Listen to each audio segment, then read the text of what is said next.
Saya itu halau daun kalau betapa klien itu sudah percaya sama kita. Kalau bisa honor itu kembali dia asal menang. Kalau bicara soal kode etik itu tidak sesuai dengan kode etik. Ya. Berarti dianggap dia tidak memiliki itikat baik. Tapi kalau dari Bang Hotman sendiri nih dengan RUU KUHP yang baru, setuju nggak? Kan ini banyak yang counter. Nggak ada sama sekali buktinya, tiba-tiba tersangka. Bayangin kalau cuma rakyat biasa doang yang tidak pernah berurusan dengan KPK tiba-tiba diperiksa 24 jam di kamar tertutup, ya akhirnya apapun diakuin aja.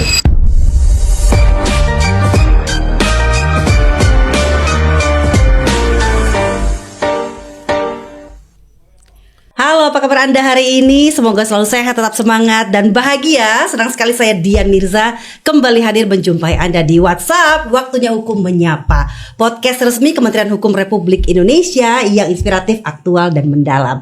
Dan episode kali ini kita kedatangan tamu yang super istimewa. Dia adalah seorang advokat, tajir, terkenal, kurang apa coba, dan selalu tampil bling-bling. Siapa lagi kalau bukan Bang Hotman? Apa kabar? Oke, I'm okay. Oke, terima kasih loh sudah mampir ke Thank you. sini. You're welcome. Dan satu lagi yang tak kalah hebat pastinya ya, seorang prof muda. Dia juga humble, perfeksionis, dan hobi tenis lapangan. Halo, Prof Edi. Halo, Mbak. Oke, hari ini kita sebelum bahas ke intinya ya, nih Bang Hotman, pasti kan banyak nih yang penasaran gitu, gimana sih rasanya jadi Hotman Paris? Udah tajir, kaya raya, terkenal. You have everything. Gimana ya? Orang kan tidak tahu bahwa itu perjuangan yang sangat lama. Saya sudah jadi pengacara 43 tahun. Walaupun saya secara biologis umur 30 sekarang. Secara KTP udah parah. Saya mulai praktik hukum tahun 82. Ya, termasuk 20 tahun di law firm internasional di Makarim Taira, 4 tahun di Australia. Jadi itu adalah proses yang lama, sehingga sekarang saya nikmati karena apa? Ternyata kalau kita sudah punya legal minds, apalagi saya itu ada bakat dari kandungan ibu, itu namanya di kalangan lawyer disebutkan out of the box thinking. Di dalam hitungan menit kita bisa manuver begitu di sidang tanpa harus baca buku dulu. Makanya banyak orang Batak sukses jadi pengacara. Bisa aja. Tapi seorang Hotman nih ya, kan kelihatannya selalu ya apa ya, you have good vibes. Energi abang tuh setiap masuk ke ruangan tuh kita berasa gitu optimisnya gitu, energinya. Pernah nggak sih seorang Hotman tuh ngerasa down atau ketika ngedampingin mungkin ya klien yang posisinya rawan dihujat publik? Saya tidak peduli opini. Saya baru down itu kalau saya sudah tahu klien saya bakal kalah, because kita udah senior, I can feel that. Kalau sudah di kesaksian, pertanyaan hakim itu sudah mulai mengarah yang konflik dengan kepentingan kita, saya selalu bilang akan pasti kalah. Dalam kasus Pilpres di MK, 2 dari hakim MK itu selalu memberikan komentar terhadap bukti-bukti yang tidak bagus untuk Prabowo. Saya bilang itu pasti nanti keputusannya akan akhirnya disenting. Bahkan saya pernah mau diusir sama dia dari sidang. Jadi kita itu kalau sudah pengalaman, kita langsung tahu arah pertanyaannya itu kemana. Begitu ada bukti yang benar-benar penting yang menguntungkan klien kita, dia cuekin, itu berarti berarti dia hasilnya di pihak sana. Itu jadi itu ada juga pengalaman. Makanya pengacara itu kan bukan hanya gelar, ya, tapi juga jam terbang itu sangat perlu. Tapi beliau ini ya saya kagum gelar profesornya, tapi juga bahasa Inggris, bahasa Belanda hukumnya itu masih hafal. Aku paling benci bahasa Belanda. Terminologinya ya paling khas. Aku paling benci kalau ngomong ya.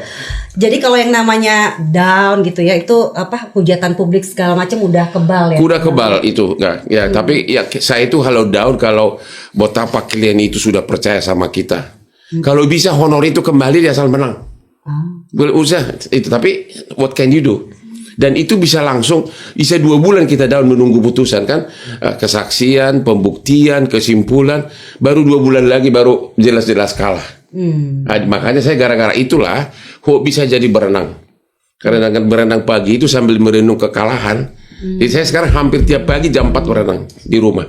Tiap hari. Ya, dan juga banyak benar ide-ide baru di situ. Ternyata kalau otak kita itu segar, banyak ide-ide baru, termasuk malam ini makan malam dengan yang mana gitu. Iya. Itu kita obrolin nanti ya Bang ya.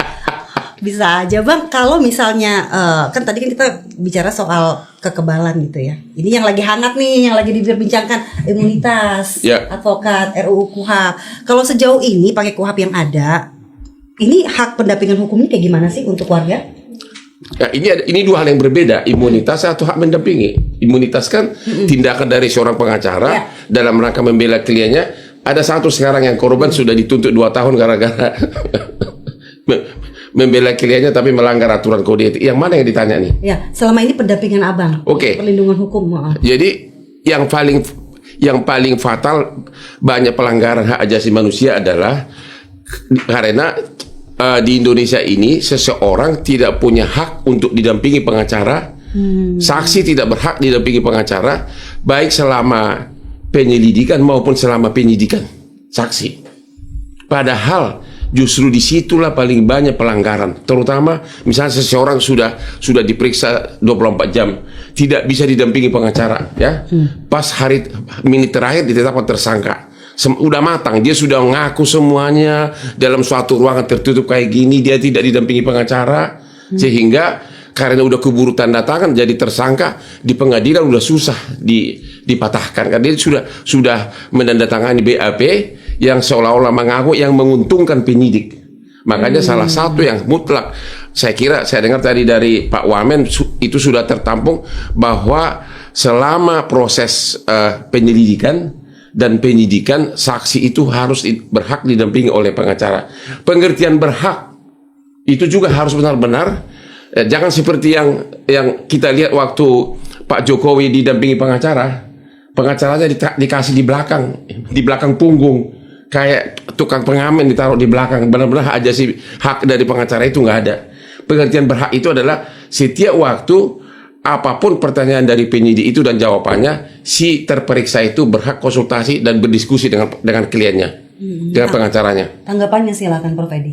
Ya, kalau kita bicara dalam RUU KUHP yang baru ini memang ada keseimbangan ya.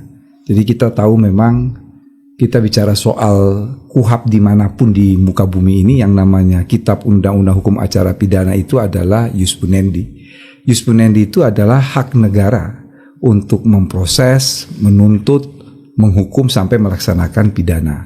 Tetapi kita harus juga memberikan perlindungan terhadap hak asasi manusia. Karena filosofis hukum acara pidana itu bukan untuk memproses seorang pelaku tindak pidana, tetapi untuk mencegah kesewenang-wenangan aparat. Itu adalah filosofis hukum acara pidana. Oleh karena itu memang dalam batas-batas yang ditentukan oleh undang-undang, aparat berhak untuk bertindak. Tetapi ukurannya jelas.